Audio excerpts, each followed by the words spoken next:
জনাব আবু তোহা আদনান তার স্ত্রী বলেছে যেটুকুন উনি লাইভে বলেছে এটা 100 ভাগের ভিতরে 10 ভাগ, আরো 90 ভাগ প্রকাশ করে নাই কি পরিমাণ নির্যাতন করা হয়েছে। তো এটা তো একটা আলেমের চরিত্র হতে পারে না। পরিষ্কার এক্ষেত্রে একটা কথা বলবো, জেনারেল শিক্ষিত কোনো ব্যক্তির কোনো কর্মকাণ্ডের কারণে পুরো আলেম সমাজকে আপনারা প্রশ্নবিদ্ধ করবেন না। ইনভেস্টিগেশন হচ্ছে, ইনভেস্টিগেশনে অনেক কিছু হয়তো আপনাদের চোখের সামনে চলে আসবে যেটা আপনারা বিশ্বাস করতে পারবেন না। যেমন তার শাশুড়ির একটা বক্তব্যে তার শাশুড়ি বলেছে যে সে নামাজের ক্ষেত্রে একেবারে বেখবর। আসসালামু আলাইকুম রহমতুল্লাহ বরকত। প্রিয় বন্ধুরা, আপনারা সকলেই জানেন আবু তোহা আদনান ভাইয়ের এই বিষয়টি কিন্তু অনেকটা স্বাভাবিক হয়ে যাচ্ছিল, কিন্তু সাদিকুর রহমান এই বক্তব্যটি দেওয়ার পরে ইউটিউব, ফেসবুক এবং লক্ষ লক্ষ জনগণের ভিতরে নতুন করে তোলপাড় শুরু হয়ে গিয়েছে। আপনারা সকলেই জানেন আজকের মারাত্মক দুটি পয়েন্ট নিয়ে আলোচনা করবে ইনশাল্লাহ। ইতিপূর্বে গতকাল দুটি পয়েন্ট নিয়ে আলোচনা করে একটি ভিডিও আপলোড দিয়েছিলাম, ফেসবুকে অলরেডি 20 লক্ষ মানুষ দেখেছে আলহামদুলিল্লাহ। আজকেরও মারাত্মক দুটি পয়েন্ট নিয়ে আলোচনা করতে চাই। প্রথম নম্বর পয়েন্ট হচ্ছে আবু তোহা আদনান ভাইয়ের স্ত্রীর এই ভিডিও ক্লিপটি ছোট করে আমরা আগে দেখে নেব। দেখার পরে একটা নারী সাদাকে কিভাবে কালো করতে পারে, কালোকে কিভাবে সাদা করতে পারে, একটা উদাহরণ আপনাদেরকে ছোট্ট করে কয়েক সেকেন্ড দেব, আপনাদের পুরো চোখ খুলে যাবে ইনশাল্লাহ। আসেন আমরা সাবিকুন নাহার সারার ছোট্ট একটি ভিডিও ক্লিপ আগে আমরা দেখে নেব। পুরো কোমর থেকে নিচ অব্দি এভাবে দুই পায়ের মধ্যে সেভাবে এভাবে এভাবে জখম করে ফেলছে।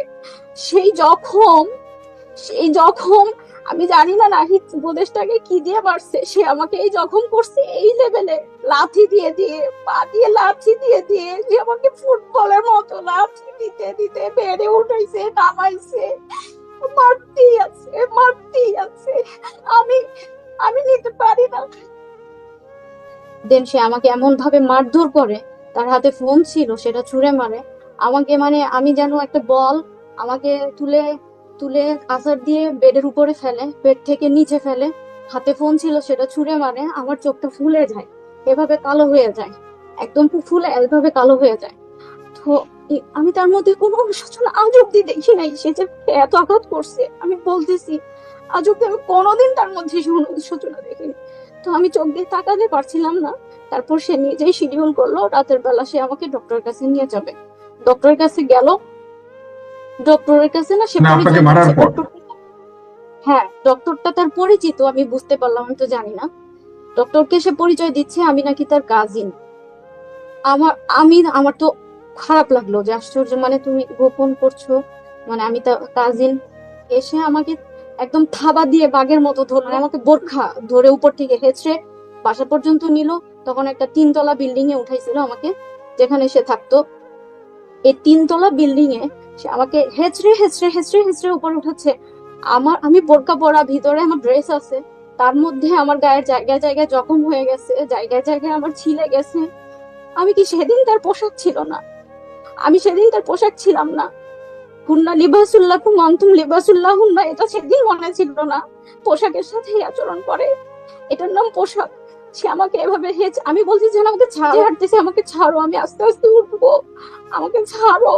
ও আমাকে হেঁচড়ে 3 তলা উঠায়, চিন্তা করতে পারেন।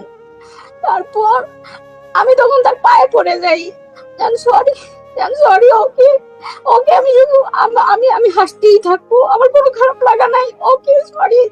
তারপরেও সে আমার সাথে যাচ্ছে তাই মারে, যেভাবে ইচ্ছা মারে, ফেলে রাখে, আরেক রুমে গিয়ে বসে থাকে। আমি তো ভয়ে কাঁপতেছি, মানে আমার রাতটা কোনো রকম পার হইলেই সারে, এভাবে আমার রাত পার হয়।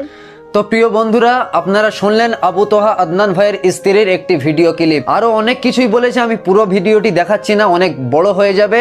তো এখান থেকে আপনাদেরকে প্রথম নম্বর পয়েন্ট নিয়ে আমি আগে আলোচনা করতে চাই। দ্বিতীয় নম্বর পয়েন্টটা কিন্তু সব থেকে মেন পয়েন্ট। আগে প্রথম নম্বর পয়েন্টটা আমি ছোট করে বলতে চাই যে এই বক্তব্যগুলি উনি দিয়েছে, এই অভিযোগগুলি তুলেছে, এই অভিযোগগুলি কিন্তু 100-র ভিতরে মাত্র 10% অভিযোগ উনি দিয়েছে। তাই আপনারা একটু চিন্তা করেন, আমাদের চোখ দিয়ে পানি বার হবার মতো লাইন এসে গিয়েছে, এমনই একটি বক্তব্য উনি দিচ্ছে। এখানে একটা কিন্তু প্রশ্ন আছে, বড় প্রশ্ন। যদি উনি 100% বলে, তাহলে সাধারণ জনগণ তো কেঁদে ভাসিয়ে দেবে। প্রিয় বন্ধুরা, প্রথম নম্বর পয়েন্ট আমি আলোচনা করতে চাই। আপনাদেরকে একটা উদাহরণ দেব, আপনাদের পুরো চোখ খুলে যাবে ইনশাল্লাহ, যে একটা নারী মুহূর্তের ভিতরে কিভাবে সাদাকে কালো করতে পারে আর কালোকে সাদা করতে পারে। আপনারা পুরো প্রমাণ হয়ে যাবেন। একটা উদাহরণ আপনাকে দেব। তারপরে 2 নম্বরটি যে মেইন পয়েন্ট আছে ওটা আমি এখনই আলোচনা করবো ইনশাল্লাহ। তো প্রথম নম্বর পয়েন্টের উদাহরণটা আপনাদেরকে দিচ্ছি, আপনারা খুব মনোযোগ আকর্ষণ করবেন এই কথাগুলি। একটা নারী হঠাৎ একটা কুয়ার পাশে দাঁড়িয়ে আছে, আর তার পাড়া প্রতিবেশী একটা ভাই এসে তাকে জিজ্ঞাসা করলো যে তোমরা মেয়েরা নাকি মুহূর্তের ভিতরে সাদাকে কালো করতে পারো আর কালোকে সাদা করতে পারো, একটা উদাহরণ কি আমাকে দিতে পারবে, তোমরা এটা কিভাবে করো? সেই নারীটা তখন বলল, ঠিক আছে আমি তোমাকে এখনই উদাহরণ দিচ্ছি যে আমরা নারী মুহূর্তের ভিতরে কি করতে পারি। মেয়েটা তখন কি করলো, কুয়া থেকে 1 বালতি পানি নিয়ে নিজের মাথায় ঢেললো, আর 1 বালতি পানি তুলে ওই ছেলেটার মাথায় ঢেলে দিয়ে নিজের জামাটা একটু ছিঁড়ে ফেললো, ইচ্ছা করে ছিঁড়ে ফেললো। ছিঁড়ে ফেলি চিৎকার করতে আরম্ভ করলো, আমাকে বাঁচাও, আমি শেষ হয়ে যাচ্ছে, কে আছো, আমাকে বাঁচাও, আমাকে বাঁচাও, আমি শেষ হয়ে গেলাম, এইভাবে চিৎকার করতে আরম্ভ করলো।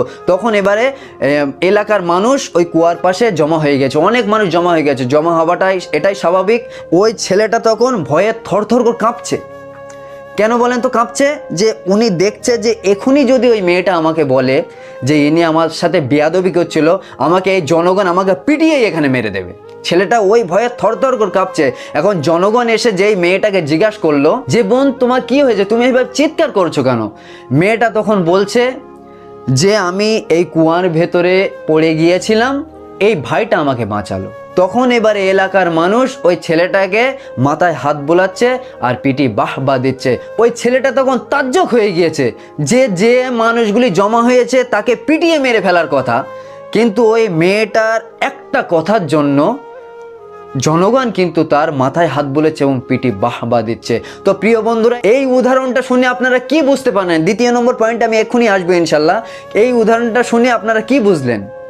যে একটা মেয়ের শুধু চোখের পানিতেই কিন্তু আমাদের ভুলে গেলে হবে না, আমাদের কিন্তু দিল গলে গেলে হবে না। একটা মেয়ে কিন্তু বহু কিছু পারে, মুহূর্তের ভিতরে কিন্তু সাদাকে কালো করতে পারে আর কালোকে সাদা করতে পারে। এখানে কিন্তু আমি বলবো না যে আবু তোহা আদনান ভাইয়ের স্ত্রী সব মিথ্যা কথা বলেছে, এটা কিন্তু আমরা বলবো না।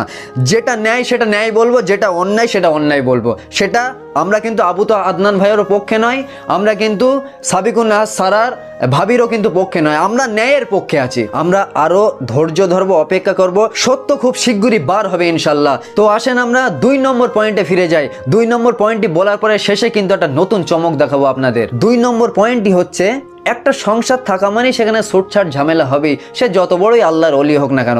হাঁড়ি থাকা মানে একটু ঠোকাঠুকি হবে, এটাই কিন্তু স্বাভাবিক। কিন্তু সেই ঝামেলাটা বাড়তে বাড়তে তালাক পর্যন্ত চলে যায় কখন জানেন? যখন তৃতীয় পক্ষ কেউ ওর ভিতরে জড়িয়ে যায়। আবু তোহা আদনান ভাইয়ের সংসারে তৃতীয় পক্ষ যিনি ঢুকেছে তিনি হচ্ছে আবু তোহা আদনান ভাইয়ের শাশুড়ি। আবু তোহা আদনান ভাইয়ের শাশুড়ির একটি কল রেকর্ড আপনাদেরকে শোনাবো এবং ওই কল রেকর্ডের কতটা তিনি ভুল তথ্য দিয়েছে আপনাদেরকে একটা একটা করে প্রমাণ করবে ইনশাল্লাহ যে উনি পুরো ডাহা মিথ্যা কথা বলেছে। তো আসেন ওনার কয়েক সেকেন্ড কল রেকর্ডটা আগে আমরা একটু শুনে নেই। আমি অবাক হই যে আমার মেয়ের মাথাটা নষ্ট করে দিছে হুজুর। আমার মেয়ের অনেক মাথা ছিল, অনেক জ্ঞান ছিল, অনেক কিছু করতে পারতো। যেমন মাথায় আঘাত করছে, এমন অন্তরে আঘাত করছে, এমন বিয়ে বিয়ে বলে আঘাত করছে, ভালোবাসি বলে আঘাত করছে। চতুর্দিকের আঘাতে আঘাতে আমার মেয়ের অনেক মাথা নষ্ট হয়ে গেছে। আল্লাহর কসম সে নামাজ পড়ে না। আমি অবাক হয়ে যাই, মাগরিবের রক্ত সেদিন টান টান হয়ে ঘুমাইতেছে, কি ব্যাপার। তারপরে সেই এশা রক্ত ওইটা 3 রক্ত 4 রক্ত করবো, কোনদিন আবার ফজরের রক্ত ওইটা 3 রক্ত 4 রক্ত করবো। তো প্রিয় বন্ধুরা, এখানে দেখলেন কি বলল? এখানে বলেছে যে আবু তোহা আদনান ভাই নামাজে অনেক গাফেল, নামাজে তিনি নামাজই পড়তে চান না। মাগরিবের নামাজ হয়, তিনি ঘরের ভিতরে ইচ্ছা করে শুয়ে থাকে। তো প্রিয় বন্ধুরা, এই যে কথাটা আমি কিন্তু হাও বলবো না, নাও বলবো না, কারণ এটা সম্পূর্ণ আল্লাহ জানে। তো পরের বিষয়টা দেখি তিনি কি বলতে চাই। সে অনেক অনেক নারী লিপ্স, তার চোখের হেফাজত নাই, সে অনেক, আমি বইলে শেষ করতে পারবো না। কিন্তু সে অহংকারী, যে নিজের দোষ নিজে জানে যে এটা আমি দোষ করছি, এটা আমি অন্যায় করছি, কিংবা এটা আমার গুনাহ হয়েছে, সে তওবা করে ফিরে আসে। কিন্তু সে যা করে সে মনে করে এটাই ঠিক। সারা দিন কুমিরের মতো ঘুমাইবো, সারা রাত্রি মোবাইল নিয়ে বসে থাকবো আর আমার মেয়ের সাথে খেউ খেউ গেউ গেউ করবো। তো প্রিয় বন্ধুরা, আবু তোহা আদনান ভাইয়ের শাশুড়ি এই যে অভিযোগটা তুললো যে আবু তোহা আদনান ভাই সারাদিন কুমিরের মতন ঘুমায় আর সারা রাত মোবাইল নিয়ে পড়ে থাকে, মোবাইল ঘাঁটে, আর আমার মেয়ের উপরে কেউ কেউ ঘেউ ঘেউ করে। তো এই যে অভিযোগটা উনি তুললো, আপনাদেরকে আমি এইটা পুরো চোখ খুলে দিতে চাই যে এই কথাটা আবু তোহা আদনান ভাইয়ের শাশুড়ি পুরো ডাহা মিথ্যা কথা বলেছে। আপনাদেরকে এখনই প্রমাণ করছি। একটা মাদ্রাসায় যখন টাইটেল পাস করতে হয়, আপনারা নিশ্চয়ই জানেন 12 বছর সময় লাগে একটা মাওলানা হতে। শুদ্ধভাবে হতে গেলে 13 বছর হলে ভালো হয়। তো আপনারা সকলেই জানেন আবু তোহা আদনান ভাই কিন্তু কোনো মাদ্রাসায় পড়ে তিনি আলেম হননি। তিনি জেনারেল লাইনের একটা ছেলে, তবুও হাদিসের ব্যাখ্যা এবং কোরআনের তাফসির তার ঠোঁটের আগায়। তাহলে কতটা পরিমাণ তার কেতাব পড়তে হয়েছে এবং তার পিছনে শ্রম ব্যয় করতে হয়েছে, একটুখানি চিন্তা করেছেন? ইসলামের যে জ্ঞান তিনি অর্জন করেছে আপনারা সকলেই জানেন, সেই জ্ঞানগুলি উনি প্রতিটা দিন কিন্তু জলসার মাধ্যমে মানুষের মাঝে ছড়িয়ে দিচ্ছে। তাহলে কতটা তার কেতাব পড়তে হচ্ছে। কিন্তু তার শাশুড়ি অভিযোগ তুলছে কি, যে উনি সারাদিন কুমিরের মতন ঘুমায়, রাতে মোবাইল ঘাঁটে, আর আমার মেয়ের ওপরে কেউ কেউ ঘেউ ঘেউ করে। তাহলে কেতাবটা পড়ে কখন? আমি আবু তোহা আদনান ভাইয়ের শাশুড়িকে বলতে চাই, তাহলে সে কেতাবটা পড়ে কখন? আল্লাহ কি জিব্রাইল ফারিস্তাকে পাঠিয়ে দিয়ে বলে যে যা এই সমস্ত এলেমগুলি আবু তোহা আদনানের বুকের ভিতরে ঢুকিয়ে দে? এইভাবে কি আল্লাহ জিব্রাইল ফারিস্তাকে পাঠায়? না, তানার সেই কেতাবগুলি পড়ে সেই কন্টিনিউ চর্চা করে সেই জ্ঞানগুলি অর্জন করতে হয়েছে। যিনি কোনো মাদ্রাসায় পড়েননি, তিনি কিভাবে এই এতটা এলেম অর্জন করেছে? কতটা তার কেতাব পড়তে হয়েছে, কতটা সময় ব্যয় করতে হয়েছে? আর তাকে আপনি বলছেন যে কুমিরের মতন সারাদিন ঘুমায় আর রাতে মোবাইল ঘাটে আর আমার মেয়েকে কেউ কেউ ঘেউ ঘেউ করে। এটা কিন্তু বাংলার কোনো মানুষই কিন্তু আপনার এই কথাটা মেনে নেবে না। আপনি এটা ডাহা মিথ্যা কথা বলেছেন, এই কথাটা কিন্তু কেউই মানবে না। তো প্রিয় বন্ধুরা, এইভাবে একের পর এক কিন্তু আবু তোহা আদনান ভাইয়ের বিরুদ্ধে অভিযোগ দিয়েছে। পুরো কল রেকর্ডটা আপনাদেরকে শোনাতে গেলে ভিডিওটি অনেক লম্বা হবে। তো এই যে ভিডিওটি আপনারা স্ক্রিনে এবার দেখতে পাচ্ছেন, এই ভিডিওটির বিরুদ্ধে আবু তোহা আদনান ভাইয়ের স্ত্রী এবং তার শাশুড়ি কতটা স্টেপ নিচ্ছে এই ভিডিওটির বিরুদ্ধে।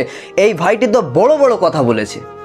আপনারা ইতিপূর্বে অনেকেই এই ভিডিওটি দেখেছেন বা শুনেছেন যে এই ভিডিওটি এই ভাইটি এবং এই ভাইটির যে মেয়েটি কি বলতে চাইছে, এর বিরুদ্ধে কতটা স্টেপ নিয়েছে। আবু তোহা আদনান ভাইয়ের স্ত্রী বা তার শাশুড়ি কেন ভয় পাচ্ছে এই সমস্ত এই ভাইদের বিরুদ্ধে প্রতিবাদ করতে? কেন ভয় পাচ্ছে? নিশ্চয়ই এর ভিতরে গোপন কোনো তথ্য লুকিয়ে আছে। আসেন ভিডিওটি ছোট্ট করে আপনাদেরকে দেখাই কি বলতে চাইছে। আগে আমরা শুনে নেই, তারপরে বিষয়টি পুরো ক্লিয়ার করে দেবো ইনশাল্লাহ। আসেন আগে শুনে নেই। না বললে হয় না, আমি অসম্বন্ধে কিছু বলতে চাই, সেটা দেশবাসী অবশ্যই সবাই জানবেন, সবাই শুনেন। এই সাবিকুন নাহারের প্রথম একটি বয়ফ্রেন্ড ছিল, তার নাম ছিল তুষার। আমি তো জানতাম না, আমি সিঙ্গাপুর থেকে আসছি, আসার পরে সাবিকুন নাহারকে বিয়ে করি এবং 7টা বছর সে আমার সাথে কাটায়, প্রায় 7 থেকে 7 বছর। এর ভিতরে তার চালচলন কিছুটা আমি ভালো দেখি না বিধায় কথা কাটাকাটি হয়, অনেক সময় ঝগড়া কীর্তন হয়। এক সময় তারা আমার সাথে ছাড়াছাড়ি হয়ে যায়। আমার সাথে ছাড়াছাড়ি হওয়ার পরে আমি যে জিনিসটা সন্দেহ করতাম, কিছুদিন পরে মোহাম্মদ সিরাজ নামে চিটাগাংয়ের একটি ছেলেকে বিয়ে করে। তার বয়স 40-45-এর উপরে হবে, প্রায় 45-46-এর উপরে হবে। ওই ছেলেকে বিয়ে করে এবং আমার কাছ থেকে যাওয়ার সময় ও আমার থেকে দেনমোহর সম্পূর্ণ করে গিয়ে আমাদের ডিভোর্স হয়, দেনমোহরগুলো নিয়ে যায়। আমার 3টা সন্তান ছিল, একটি ওর গর্ভেরই, যেদিন হয় সেদিন মারা যায়। তারপর আরেকটি ছেলে হয়, তার নাম ওয়াসিফ। তারপর আরেকটি মেয়ে হয়, তার নাম ওয়ারিশা। 7 বছরে এই মেয়েটি আমার এই ছেলে মেয়েদেরকে রেখে ওই সিরাজের হাত ধরে চলে যায় আমার ডিভোর্স দিয়ে এবং দেনমোহরের টাকা নিয়ে যায়। কিছুদিন পরে, 1-1.5 বছর পরে, সেই সিরাজের সাথে ওর বনিবনা হয় না বিধায় সে সিরাজকেও ছেড়ে যায়। সিরাজের থেকেও সে দেনমোহরের সম্পূর্ণ টাকা আদায় করে নেয়। কথা যে এই নারীকে এই সমাজে বিচার হয় না, যে এতগুলো স্বামী পাল্টায়, নিজের সন্তানগুলোর ছেড়ে চলে গেল। এই নারীর বিচার কি করবেন? প্রথম সন্তান যেটা একদিনে মারা গেছে, এর নাম ওয়াসিফ। তোমার মায়ের নাম কি বাবা বলো তো? সাবিকুন। ওর মতন শয়তান আমার মা না। থাক, পরে আপনারা বলেন আমি মিথ্যে বলি। আরো প্রুফ দিতেছি, এখন প্রুফ নেন। আমার বিয়ের ছবি, আমার যে বিয়ের ছবি আছে সেগুলো আমি এখন দেখাইতেছি। দেখেন, এই যে সাবিকুন নাহারের বিয়ের প্রথম দিনের ছবি, যেদিন কাবিন হয়। আর আমি দেখেন, এই হলো ও সই করতেছে কাবিন নামায় এবং ওর মা পিছনে হাত দিয়ে মুখ ঢেকে রাখছে এবং ওর দুলাভাই শাহাবুদ্দিন। এই যে সাবিকুন নাহার লাল শাড়ি পরা আর আমার ভাগ্নির সাথে, আমার ভাগ্নির নাম অনু, এই উপর আমার বাবার ছবি। এই যে সাবিকুনের ছবি আর আমার ছবি দেখেন, এই যে আমি আর সাবিকুন, যে এখন আদনান তাহার স্ত্রী, যে আদনান তাহার স্ত্রী এখন, কিন্তু সে আদনান তার হইল তৃতীয় স্বামী। তো প্রিয় বন্ধুরা, আপনারা শুনলেন তিনি কি বলতে চাইছে। তো আপনাদেরকে শেষ চমকটা দেওয়ার আগে একটা কথা আপনাদেরকে আমি বলতে চাই, যে আবু তোহা আদনান ভাইয়ের স্ত্রী যখন বলছিল তখন কিন্তু আপনাদের অন্তরটা অনেকটাই নরম হয়ে যাচ্ছিল যে ইনিই সত্য কথা বলছে, এবং তার শাশুড়ি যখন অভিযোগগুলো তুলছিল আপনাদের কিন্তু মনে হচ্ছিল যে ইনিই সত্য কথা বলছে। অথচ এই ভাইয়ের ভিডিওটি আপনাদের যখন শোনালাম, আপনাদের কিন্তু স্বীকার করতে হবে যে এই ভাইটি কি যেভাবে উপস্থাপন করছে একটার পর একটা, এই ভাইটি কিন্তু সত্য কথা বলছে। আসল সত্যটা কিন্তু এখনো বার হয়নি। ইনশাল্লাহ খুব তাড়াতাড়ি এর ভিতরে কে মূল দোষী খুব তাড়াতাড়ি আল্লাহ এটার ফয়সালা করে দেবে ইনশাল্লাহ। তো শেষ যে কথাটা আমি বলছিলাম না আপনাদের, আপনারা এই কথাটা মিলিয়ে নেবেন। আমার মন বলছে আপনারা এই কথাটি মিলিয়ে নেবেন। আবু তোহা আদনান ভাইয়ের খুব তাড়াতাড়ি বড় ধরনের একটি মামলা দেওয়া হবে। আমার মন বলছে তাকে একটি মামলা দিয়ে বড় ধরনের ফাঁসিয়ে দেবার ষড়যন্ত্র চলছে। তো প্রিয় বন্ধুরা, এই ছিল আজকের ভিডিওটি ভালো লাগলে অবশ্যই একটি লাইক দিবেন, আর আপনার বন্ধুদের নিকটে বেশি বেশি শেয়ার করে ইসলাম প্রচারে হাত বাড়িয়ে দিন। আসসালামু আলাইকুম ওয়া রাহমাতুল্লাহি ওয়া বারাকাতুহু।